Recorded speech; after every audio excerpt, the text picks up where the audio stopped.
میرے ابا بہت نیک اور تہجد گزار تھے۔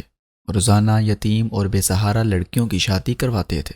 لوگ ابا کی بہت عزت کرتے تھے، مگر ابا میری شادی نہ ہونے دیتا تھا، حالانکہ میری عمر بھی بڑھتی جا رہی تھی۔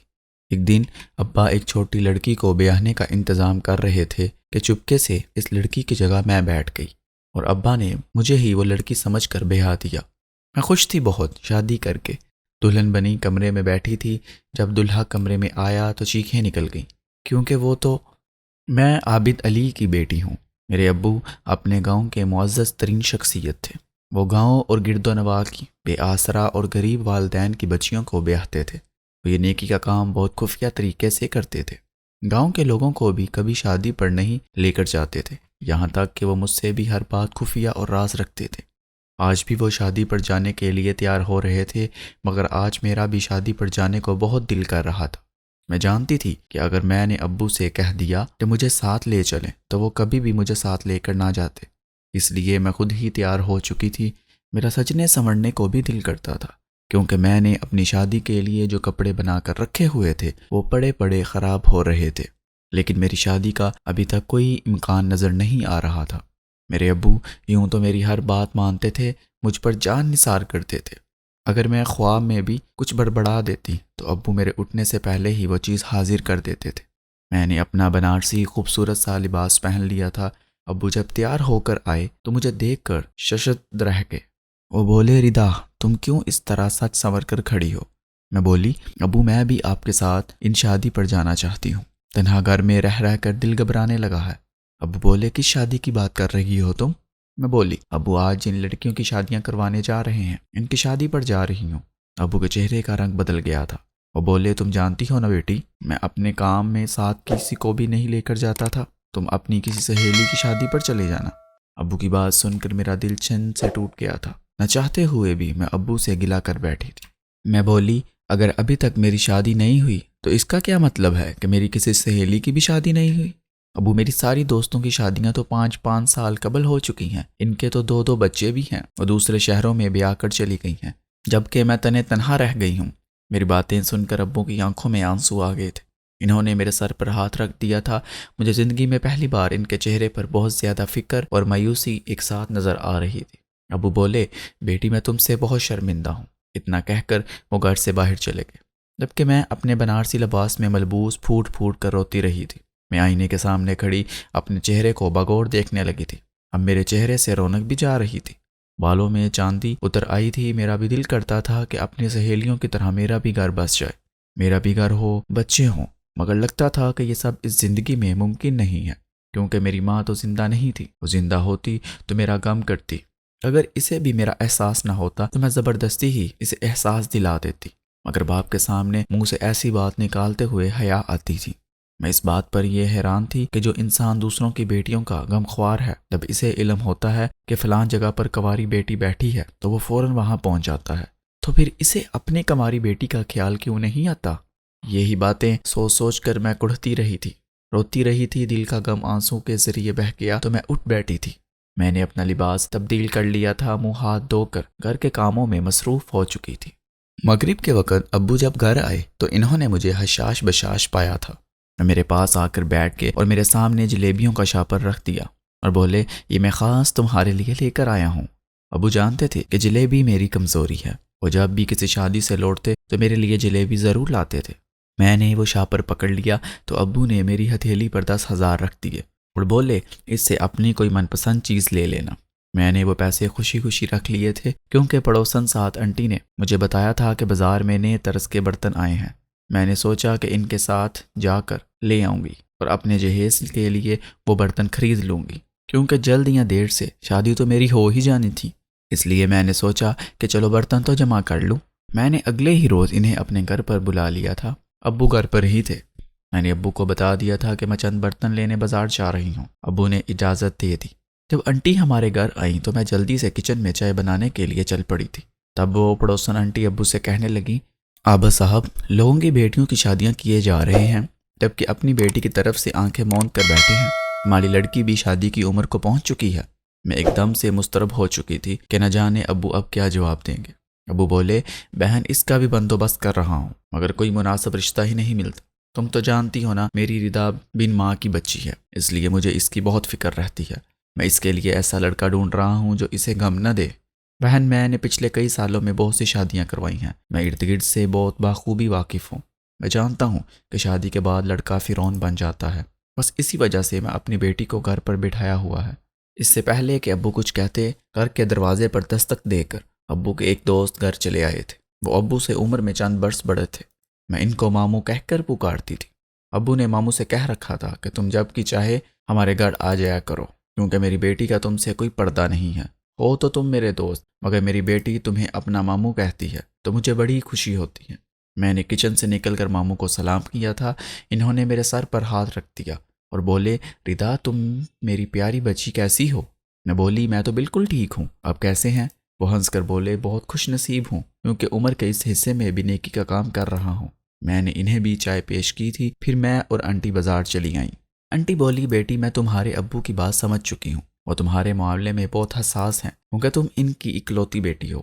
مجھے تو ان کی باتوں سے یہی لگا ہے کہ وہ تمہیں ساری زندگی اپنی دہلیز پر ہی بٹھا کر رکھیں گے۔ اگر تم چاہتی ہو کہ تمہاری شادی ہو جائے تو تمہیں خود کچھ نہ کچھ کرنا پڑے گا۔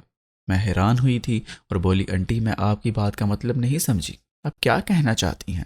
اور میرے کان میں بولی، تمہیں اپنی شادی کے لیے خود ہی ہاتھ پیر مارنا ہوں گے، اپنے تحت کوئی رشتہ ڈھونڈو۔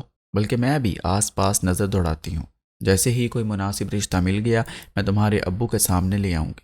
میں نے انٹی کی بات پلے سے باندھ لی تھی، وہ بالکل ٹھیک کہہ رہی تھی۔ آج ابو کی باتیں سن کر مجھے بھی ایسا ہی لگا تھا کہ شاید ابو مجھے مناسب رشتے کے انتظار میں تمام عمر گھر میں ہی بٹھا کر رکھیں گے۔ میں جب گھر لوٹی تو میں نے دیکھا کہ ہمارے گھر کچھ مہمان آئے بیٹھے ہیں۔ میں نے جلدی سے اپنا شاپنگ کا سامان ایک سائڈ پر رکھ دیا اور مہمانوں کے لیے چائے پانی کا انتظام کیا تھا۔ جب میں چائے لے کر باہر آئی تو میری نظر ایک پھول سی لڑکی پر پڑی تھی۔ باقی دو اور مرد تھے جو ابو کے ساتھ محو گفتگو تھے۔ میں نے اشارے سے اس لڑکی کو اپنے پاس بلا لیا۔ میں اسے اپنے کمرے میں لے آئی اور اس سے سوال جواب کرنے لگی تھی۔ اس نے مجھے بتایا تھا کہ اس کا نام ہانیہ ہے اور وہ محض 14 سال کی ہے۔ اس کے والد اسے ہمارے گھر اس لیے لے کر آئے تھے تاکہ ابو اس کا کوئی اچھا سا رشتہ دیکھ کر اس کی شادی کر دے۔ پھر اس لڑکی کے والدین نے واپس ہند لوٹ جانا تھا۔ میں نے ہانیہ سے پوچھا کہ تمہارے ابو تمہاری شادی اس قدر جلدی میں کیوں کرنا چاہتے ہیں؟ تب ہانیہ بولی، ہمارے علاقے میں ایک بڑا جاگیردار مجھ سے نکاح کرنا چاہتا تھا، لیکن وہ بالکل بھی اچھا نہیں ہے۔ اس نے پہلے سے ہی 4 شادیاں کر رکھی ہیں اور وہ ادیبہ بیویوں کو بہت مارتا پیٹتا بھی ہے۔ وہ آدمی نشے کا بھی عادی ہے۔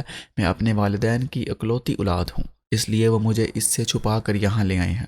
ابو کہتے ہیں کہ اگر جاگیردار میرا سر بھی تن سے جدا کر دے تب بھی میں اسے اپنی بیٹی کی زندگی برباد کرنے کی اجازت نہیں دے سکتا۔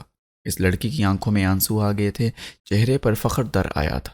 وہ کہنے لگی، میرے ابو جیسا ہمارے گاؤں میں کوئی بھی نہیں ہے۔ وہ جاگیردار اگر کسی اور کی بیٹی کا رشتہ مانگتا تو اس لڑکی کے والدین ہنس کر رشتے دے دیتے، کیونکہ وہ جاگیردار لڑکی بڑی قیمت میں لیتا ہے۔ والدین کے بارے نیارے ہو جاتے ہیں اور بیٹی بیچاری اپنے نصیبوں کو کوستی رہ جاتی ہے۔ میں نے ہانیہ کا ہاتھ پکڑ لیا اور بولی، ہانیہ تم ابھی بہت چھوٹی ہو، تم شادی کی عمر کی نہیں پہنچی ہو۔ تم ایسا کیوں نہیں کرتی کہ میرے ساتھ میرے گھر پر رہ لو؟ میں تمہیں پڑھاؤں گی، لکھاؤں گی، پھر جب تم بڑی ہو جاؤ گی تو تمہاری شادی بھی کر دوں گی۔ ہانیہ حیرت سے میرا چہرہ دیکھتی رہی۔ وہ بولی، آپ ہی ایسا ہو سکتا ہے کیا؟ میں نے اس بات میں سر ہلا دیا اور بولی، ہاں کیوں نہیں، میں اپنے ابو سے بات کروں گی، وہ تمہارے والدین سے بات کریں گے، پھر تم یہاں پر میرے ساتھ رہو گی۔ ہانیہ بہت خوش تھی، خوش تو میں بھی بہت تھی۔ پھر ہانیہ لوگ واپس چلے گئے تو میں نے سوچا کہ ابو سے بات کر لوں، مگر بات ابھی شروع بھی نہ کی تھی کہ ماموں گھر آ گئے۔ ابو کہنے لگے، بیٹی تم سو جاؤ، میں اور تمہارے ماموں شادی بیاہ کے چند معاملات نپٹا لیں۔ میں اپنے کمرے میں چلی آئی تھی، رات بھر سوچتی رہی کہ اگر ہانیہ بہن بن کر میرے گھر میں آ جائے تو میرے مزے ہو جائیں گے، کوئی بات کرنے والا ہوگا، کوئی درد بانٹنے والا ہوگا۔ اس لیے صبح جب ابو ناشتہ کرنے آ کر بیٹھے تو میں جلدی سے شروع ہو گئی۔ میں کہنے لگی، ابو ہانیہ کی شادی ہو سکتی ہے کیا؟ ابو بولے، ہاں کیوں نہیں بیٹی، میں اسی کا رشتہ ڈھونڈنے میں مصروف ہوں، کیونکہ اس کے والد بہت بلے مانس ہیں، وہ واپس جانا چاہتے ہیں۔ میں بولی، ابو ہانیہ صرف 14 سال کی ہے، یہ شادی کسی طور پر بھی مناسب نہیں ہوگی۔ ابو نے بڑی حیرت سے مجھے دیکھا تھا۔ وہ بولے، کیا کہنا چاہتی ہو تم؟ میں بولی، ابو آپ تو جانتے ہیں کہ میں نے ساری زندگی تنہائی میں گزاری ہے، نہ ماں پاس تھی اور نہ ہی کوئی بہن بھائی، اس لیے میں چاہتی ہوں کہ ہانیہ کو اپنی بہن بنا کر اپنے گھر میں رکھ لوں جب تک اس کی شادی کی عمر نہیں ہو جاتی۔ ابو بولے کیا ہو گیا ہے تمہیں؟ میں شادیاں کروانے کا کام کرتا ہوں اور بس میں لوگوں کی بیٹیوں کو پناہ نہیں دے سکتا کیونکہ میں خود ایک شریف اور کمزور انسان ہوں۔ میں ان جگیرداروں کے ساتھ لڑنے کا حوصلہ نہیں رکھتا۔ ابو کی بات سن کر میرا دل 100 کرچیوں میں بٹ گیا تھا۔ میں خاموش ہو چکی تھی۔ ابو بھی گھر سے باہر نکل گئے تھے جبکہ میری آنکھوں کے سامنے ہانیہ کا معصوم سا چہرہ گھومتا رہا۔ اس کی اتنی عمر نہیں تھی کہ اس پر ابھی سے شادی کی ذمہ داری عائد کر دی جاتی۔ میں سارا دن اس مسئلے کے حل کے متعلق سوچتی رہی۔ شام میں ابو جب گھر لوٹے تو بے انتہا خوش تھے۔ میں نے خوشی کا سبب پوچھا تو بولے، ردا تم ہانیہ کے لیے بہت پریشان تھی نا، اس لیے میں نے اس کے لیے بہت ہی اچھا اور مناسب رشتہ ڈھونڈا ہے۔ تم جانتی ہو کیا، ہانیہ کے سسرال والے اسے آگے پڑھانے کے لیے تیار ہیں، اور جو لڑکا اس کا شوہر بنے گا اس کا تو پوچھو ہی مت، بہت اچھا انسان ہے۔ میں بولی، ابو اس لڑکے کی عمر کتنی ہوگی؟ ابو بولے، عمر بھی مناسب ہے، بس تمہاری عمر کا ہی ہوگا۔ میں مسکرا دی اور بولی، ابو یہ تو آپ نے کمال کر دیا۔ میں اٹھ کر اپنے کمرے میں آ چکی تھی، مگر میں اس شادی سے ابھی بھی مطمئن نہیں تھی۔ 14 سال کی عمر میں نکاح جائز ہی نہیں ہے۔ میں سوچتی رہی اور آخر میرے ذہن میں اس مسئلے کا یہی حل آیا تھا کہ کیوں نہ میں ہانیہ کی جگہ دلہن بن کر رخصت ہو جاؤں، کیونکہ ابو وہ یہ رشتہ اور لڑکا بھی بہت پسند آیا ہے۔ یوں میرا بھی گھر بس جائے گا اور ہانیہ بیچاری کی بھی زندگی بچ جائے گی۔ صبح اٹھتے ہی ابو بولے، ردا میرے کپڑے تیار کر دو، میں نے آج ہانیہ کی شادی کروانے جانا ہے۔ میں جھٹ سے بولی، ابو میری ایک شرط ہے۔ ابو حیران رہ گئے اور بولے، وہ کیا؟ میں بولی، ہانیہ کو اپنے ہاتھوں سے تیار کروں گی، جسے میں اپنا لباس دوں گی۔ ابو شیشو پنچ کا شکار تھے۔ وہ بولے، ردا تم میرے کام میں دخل اندازی مت کیا کرو۔ میں نے ابو کی منت سماجت کی تو وہ میری بات مان گئے۔ میں نے ہانیہ کو ساری بات سمجھا دی تھی۔ وہ میری بات سن کر میرے لیے فکر مند تو ہوئی، مگر میں نے اسے جب تسلی دی تو وہ میری بات سمجھ گئی۔ میں نے ہانیہ کو باتھ روم میں چھپا دیا تھا اور بولی کہ جب میں رخصت ہو جاؤں تو تم باتھ روم سے باہر نکل آنا۔ میں نے اپنا خوبصورت سا لباس پہنا تھا، اچھا سا میک اپ کیا تھا۔ ابو نے شور مچا دیا کہ دیر ہو رہی ہے، اس لیے میں جلدی سے تیار ہو کر باہر نکل آئی تھی۔ میں نے اپنے اوپر ایک بہت بڑی چادر پھیلا رکھی تھی تاکہ ابو کو میرے قد کاٹ کا اندازہ نہ ہو سکے۔ مجھے ابو دور دراز کے علاقے میں لے گئے تھے۔ نکاح ہوا تھا میرا اور پھر مجھے میرے ہم سفر کے ساتھ گاڑی میں بٹھا کر رخصت کر دیا گیا۔ میری سانسیں اتل پتل ہو رہی تھیں کہ نہ جانے آگے میرے ساتھ کیا ہونے والا ہے۔ مجھے معلوم نہیں کہ میری ساس اور شوہر مجھے قبول بھی کریں گے یا نہیں۔ دل میں 100 طرح کے وسوسے سر اٹھا رہے تھے، مگر میں نے سب کچھ اللہ کے سپرد کر دیا تھا۔ خود منتظر سی بیٹھی تھی کہ جب میرا شوہر مجھے مخاطب کرے گا، مگر دوران سفر اس نے مجھ سے گفتگو نہ کی تھی۔ میں نے منہ پر بڑا سا گھونگھٹ کر رکھا تھا، اس لیے مجھے کچھ خبر نہیں تھی کہ میرے آس پاس کیا ہو رہا ہے۔ مجھے ایک کمرے میں لے جا کر بیٹھا دیا گیا۔ میں اپنے شوہر کی منتظر تھی جب دروازہ کھلنے اور بند ہونے کی آواز آئی تھی۔ میرا شوہر میرے پاس بیڈ پر آ کر بیٹھ گیا۔ ایک عجیب سی بدبو میرے نتنوں سے ٹکرانے لگی تھی۔ تب ہی میرے شوہر نے میرا گھونگھٹ پلٹ دیا تھا۔ میں سامنے کا منظر دیکھ کر چیخ پڑی تھی اور بولی، ماموں آپ! میری جس انسان سے شادی ہوئی تھی وہ کوئی اور نہیں بلکہ ابو کا دوست اور میرا منہ بولا ماموں تھا۔ وہ مجھے دیکھ کر حیران ہوا تھا، مگر اس نے اس قدر نشہ کیا تھا کہ میری اگلی بات بھی نہ سنی اور مجھے انگوٹھی تھما کر میرے پاس آنے لگا تو میں جلدی سے پیچھے ہٹ گئی۔ میں کمرے سے بھاگنا چاہتی تھی مگر میں بھاگ نہ سکی۔ میں ساری رات جاگتی رہی۔ میرے باپ کا دوست بے خبر سو رہا تھا جبکہ مجھے اپنے وجود سے گن آ رہی تھی۔ میں نہیں جانتی تھی کہ یہ سب کیسے ہوا۔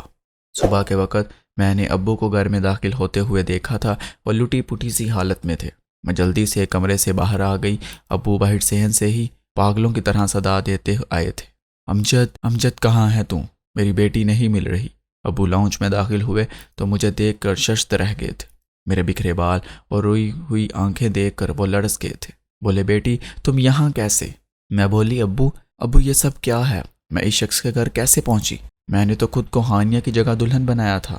میں تو اس کے سسرال جا رہی تھی، پھر اس حیوان کے گھر کیسے آ گئی؟ میرے ابو لرزنے لگے تھے۔ وہ بولے، تم نے اتنا بڑا قدم کیوں اٹھا لیا؟ میں بولی، ابو میری شادی جو نہیں ہو رہی تھی، پھر ہانیہ بہت چھوٹی تھی، اس لیے میں نے سوچا کہ وہ آپ کے پاس آپ کی بیٹی بن کر رہے گی اور میں شادی کر کے اپنے سسرال چلی جاؤں گی۔ ابو زمین پر بیٹھتے چلے جا رہے تھے۔ وہ بولے، واہ خدا تیری قدرت، واہ خدا تیرا انصاف۔ ابو بولے، ردا میں تمہاری شادی اس لیے نہیں کروا رہا تھا کیونکہ میں اپنے اعمال سے ڈرتا تھا۔ مجھے خوف تھا کہ کہیں تمہارے ساتھ وہ سب نہ ہو جائے جو میں دوسروں کی بیٹیوں کے ساتھ کرتا رہا تھا۔ میں نے غریب والدین کی بیٹیوں کو بیایا نہیں تھا بلکہ ان کو مہنگے مہنگے داموں بیچ دیا تھا۔ یوں میں ان کی شادی کبھی کسی 60 سالہ بابے سے کروا دیتا تو کسی کی شادی 4 بچوں کی ماں سے۔ میں نے پیسے کی خاطر بہت گھنونے جرائم کیے تھے، اس لیے میں تمہیں اپنی نگاہوں کے سامنے رکھتا تھا۔ تم جانتی ہو نا، امجد بھی میرا پارٹنر تھا، وہ بھی میرے ساتھ مل کر لڑکیوں کو فروخت کیا کرتا تھا۔ اس نے ہانیہ کو دیکھا تو بولا، یہ ہیرا مجھے دے دو، میں اس کے ساتھ شادی کر کے اپنا گھر بسانا چاہتا ہوں۔ اس لیے میں نے ہانیہ کی شادی اس کے ساتھ طے کر دی تھی۔ میں نہیں جانتا تھا کہ تم یہ سب کرو گی۔ بیٹی، تم نے ایسا کیوں کیا؟ ابو کی باتیں سن کر میں لرز رہی تھی۔ میں روتے ہوئے بولی، خبردار خبردار، مجھے اپنے منہ سے بیٹی مت کہنا، مجھے گن آ رہی ہے آپ کے وجود سے۔ آپ نے یہ سب کیسے کیا؟ آپ کی خود کی بیٹی بھی تو تھی نا۔ جب آپ دوسروں کی بیٹیوں کو فروخت کرتے تھے تو میرا چہرہ آنکھوں کے سامنے نہیں گھومتا تھا کیا؟ ابو نے میرے سامنے ہاتھ جوڑ دیے تھے، جبکہ میں نفرت سے منہ پھیر کر چلی گئی۔ اب میں اپنے باپ سے بڑی عمر کے شخص کی بیوی تھی، جس نے مجھے 2 ہفتے ساتھ رکھا، پھر طلاق دے کر آگے 4 بچوں کے باپ کو فروخت کر دیا تھا۔ ابو کو جب اس بات کا پتہ چلا تو وہ دیوانے ہو گئے تھے، جبکہ مجھے دور دراز کے کچے علاقے میں میرا نیا شوہر لے آیا تھا۔ وہ 4 بچوں کا باپ نہایت ظالم اور کرخت انسان تھا۔ ذرا سی غلطی پر میرا جسم نیلو نیل کر دیتا تھا۔ تب میں ابو سے مخاطب ہوتی اور کہتی، دیکھو، آپ کے گناہوں کا ازالہ مجھے کرنا پڑ رہا ہے۔ میری شادی کو 2 سال ہوئے تو میرے اس شوہر نے بھی مجھے طلاق دے کر آگے ایک بڑی سی حویلی میں بطور کنیز فروخت کر دیا تھا۔ وہاں پر مجھے ایک ملازمہ ملی جو میرے شہر کی تھی۔ اس نے مجھے بتایا کہ میرے ابو ہوش و حواس سے بیگانہ ہو چکے ہیں۔ وہ در در روٹی کے ٹکڑے کی تلاش میں پھرتے ہیں تو لوگ انہیں دھتکارتے ہیں اور کہتے ہیں کہ نکل جا حرام خور، لوگوں کی بیٹیوں کو بیچ بیچ کر دل نہیں بھرا، جو اپنی بیٹی کو بھی بیچ کر کھا گیا۔ میں اس دن بہت روئی تھی۔ میرے باپ کی کتنی عزت تھی، کس طرح لوگ انہیں جھک جھک کر سلام کیا کرتے تھے، اور انہوں نے کیا کیا، کتنا ظلم کیا نہ انہوں نے اپنی عمر بھر۔ انہیں اس دنیا میں سب سے زیادہ میں ہی پیاری تھی، پھر قدرت نے مجھے بھی ان حالات سے گزارا جن حالات سے دوسروں کی بیٹیاں گزری تھیں۔ بے شک اللہ کی لاٹھی بے آواز ہے اور ظالم کا انجام تباہی ہے۔ اب ہم دونوں باپ بیٹی ایک دوسرے سے بہت دور، ایک دوسرے کے حالات سے واقف، ایک دوسرے کے غم میں شریک، مگر ایک دوسرے کی مدد کرنے سے قاصر ہیں۔ بے شک ظلم کا انجام برا ہی ہوتا ہے۔